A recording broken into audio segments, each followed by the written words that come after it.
കാനഡയ്ക്ക് അധിക tariff ഭീഷണിയുമായി American president Trump. ചൈനയുമായി വ്യാപാര ധാരണ തുടർന്നാൽ 100% താരിഫ് ഏർപ്പെടുത്തുമെന്നാണ് മുന്നറിയിപ്പ്.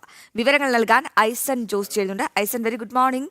ഈ കാനഡയ്ക്ക് ഒരു അധിക താരിഫ് ഭീഷണിയുമായി അമേരിക്കൻ പ്രസിഡന്റ് ട്രംപ് രംഗപ്രവേശം ചെയ്തിരിക്കുകയാണ്. എന്താണ് ധാരണ? ഒപ്പം ഈ കാനഡ ഇതിനോട് എങ്ങനെയാണ് പ്രതികരിക്കുന്നത്? അശ്വതി, ഇപ്പോൾ നമുക്ക് ലഭ്യമാകുന്ന വിവരങ്ങളിൽ ഏറ്റവും പ്രധാനപ്പെട്ടത് ട്രംപിന്റെ ഒരു സമൂഹ മാധ്യമ പോസ്റ്റിലെ മുന്നറിയിപ്പാണ്. ആ മുന്നറിയിപ്പിൽ അദ്ദേഹം പറയുന്നത്, കാനഡ നേരത്തെ നമുക്കറിയാവുന്നതാണ്, മാർക്ക് കാർണി ബീജിംഗിലെത്തി ഷീ ജിൻപിങ്ങുമായി കൂടിക്കാഴ്ച നടത്തുന്ന ഒരു വാർത്തകൾ പുറത്തു വന്നിരുന്നത്. ഏതാണ്ട് ഒരാഴ്ച മുമ്പാണ് അത്തരമൊരു സംഭവ വികാസം ഉണ്ടാകുന്നത്. ഇതിന് പിന്നാലെയാണ് ഈ ഒരു നിലപാടുമായി ട്രംപ് രംഗത്തെത്തിയിരിക്കുന്നത്. ഇന്നലെ ട്രംപ് നൽകിയ പോസ്റ്റിൽ നിന്നും കുറെ കൂടി വിശദീകരിച്ച ഒരു നിലപാട് വീണ്ടും വരികയായിരുന്നു. അതായത് ഇന്നലെ നേരത്തെ നൽകിയ പോസ്റ്റിൽ നിന്നും വൈകുന്നേരം കുറെ കഴിഞ്ഞപ്പോൾ വീണ്ടും പുതിയൊരു വിശദീകരണം അതിൽ കൂട്ടിച്ചേർത്തുകൊണ്ടുള്ള പോസ്റ്റായിരുന്നു വന്നത്. അതിൽ നേരത്തെ സൂചിപ്പിച്ചിരുന്നത് കാനഡയുടെ എല്ലാ സാധ്യതകളെയും ഇല്ലാതാക്കുകയും കാനഡയെ മുഴുവനുമായും തകർക്കുകയും ചെയ്യും ചൈന. ഈ ചൈനയുമായുള്ള ധാരണ അത്തരമൊരു നിലപാടാണ് അത്തരമൊരു പ്രതിഫലനമാണ് ഉണ്ടാക്കുക കാനഡയുടെ സാമ്പത്തിക വ്യവസ്ഥയിൽ എന്ന ഒരു നിലപാടായിരുന്നു ആദ്യം അറിയിച്ചത്.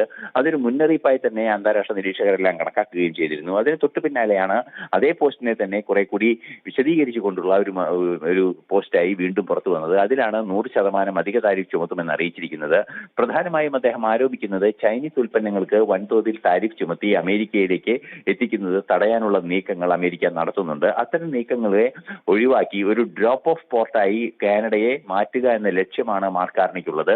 അത്തരത്തിൽ ചൈനയിൽ നിന്ന് ഇറക്കുമതി ചെയ്യുന്ന വസ്തുക്കൾ ഇവിടേക്ക്, അതായത് അമേരിക്കയിലേക്ക് കടത്താനുള്ള ഒരു നീക്കമാണ് ഈ നടത്തുന്നതെങ്കിൽ സ്വാഭാവികമായും ഈ താരിഫിലെ വ്യതിയാനം അത് പ്രയോജനപ്പെടുമെന്ന് പ്രതീക്ഷിക്കേണ്ടതില്ല. 100% അധിക താരിഫ് കാനഡയിൽ നിന്നുള്ള അമേരിക്കയിലേക്ക് എത്തുന്ന ഉൽപ്പന്നങ്ങൾക്ക് ചുമത്തുകയും ചൈനയിൽ നിന്ന് വരുന്ന ഉൽപ്പന്നങ്ങൾക്ക് കൃത്യമായത് നടപ്പാക്കുകയും ചെയ്യുമെന്ന രീതിയിലുള്ള ഒരു പോസ്റ്റാണ് ഇപ്പോൾ അദ്ദേഹം പുറത്തു വിട്ടിരിക്കുന്നത്. 100% അധിക താരിഫ് ചൈനയുടെ ഒരു ഡ്രോപ്പ് ഓഫ് പോർട്ടായി നിലനിൽക്കാനുള്ള ഒരു നീക്കം നടത്തിയാൽ അതിനെതിരെ പ്രതിഷേധിക്കുന്നതിന്റെ ഭാഗമായി നടപ്പാക്കുമെന്ന ഒരു നിലപാടാണ് അദ്ദേഹം അറിയിച്ചിരിക്കുന്നത്.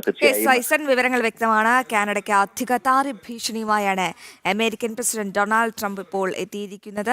ചൈനയുമായി വ്യാപാര ധാരണ തുടർന്നാൽ 100% താരിഫ് ഏർപ്പെടുത്തുമെന്നാണ് മുന്നറിയിപ്പ്. ഐസനാണ് വിവരങ്ങൾ നൽകിയത്.